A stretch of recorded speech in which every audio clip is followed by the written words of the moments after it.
Oddly, for a game subtitled Forever, I kept hoping this steaming pile of monkey shit would end. Time dilation is real. Duke Nukem Forever turns minutes into excruciating hours.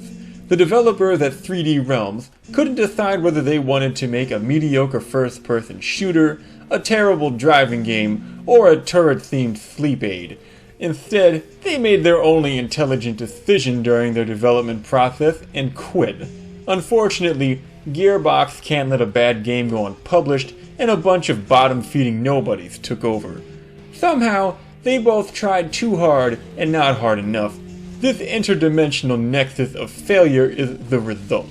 Fans of previous Duke Nukem games may recall the open levels with branching paths and secret areas, as well as the iconic sound effects and humor that are completely missing from this shameless cash-in on the Duke Nukem name.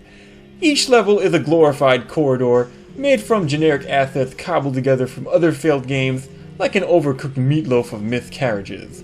The closest thing to secrets are a couple of interactive items that reward you with an unfunny quip and a point added to your shield.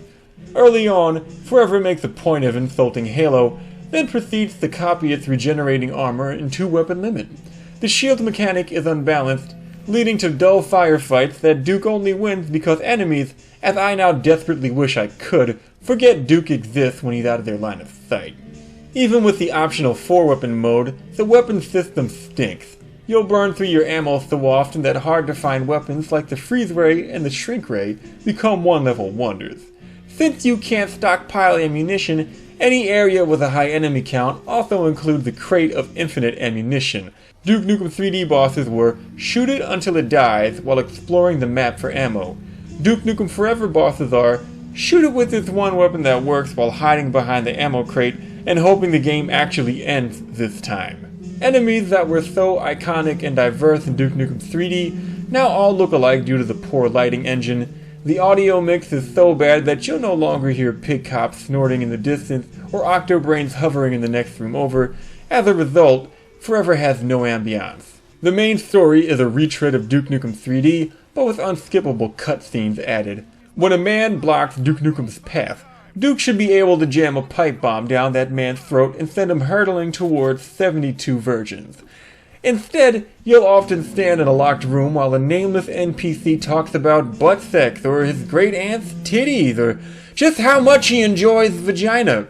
He knows you didn't ask if he likes vagina, but just in case you might have thought he was a Peter-puffing pansy with a protruding purple penis pudding impacted pooper, put away that sequenced dress and vial of AIDS blood. This man loves the pussy.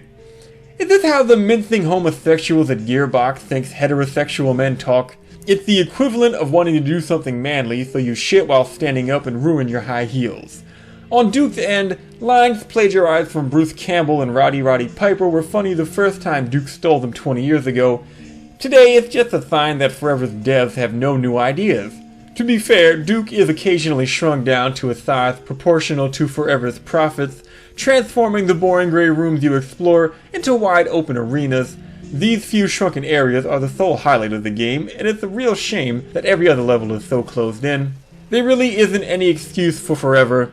All that cocaine 3D Realms bought with Duke Nukem 3D money must have rotted their brains. I wasted 33 cents and 10 hours on this condensed ocean of menstrual fluid. To put that into perspective, I could have spent 25 cents on a gumball, chewed it for an hour, then had 8 cents and 9 hours of my life intact instead.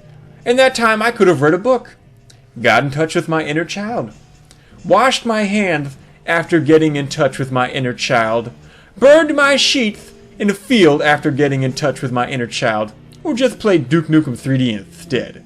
I haven't been this disappointed with a 10-year-old reunion since I looked up my first girlfriend on Facebook and found out that not only did she die in a car accident, but her mulatto daughter Laquifa survived. I'm not gonna thank you for your time this time around, mostly in memoriam of the 10 hours I can never have back. One day, I'll be on my deathbed, surrounded by dozens of my mortal enemies, and I think to myself, oh, if I could just have 10 more hours, if I could watch the sun rise slowly over the world I'm about to leave behind, walk my dogs through the misty forests one last time, or make love to a very, very ugly woman with low standards, but I won't have that time. It was wasted on Duke Nukem Forever. Please think of your future self, laying there next to me in my deathbed, the little spoon to my hot drippy ladle. Don't play Duke Nukem Forever. You play that there Duke Nukem for never. What kind of shit ending is that?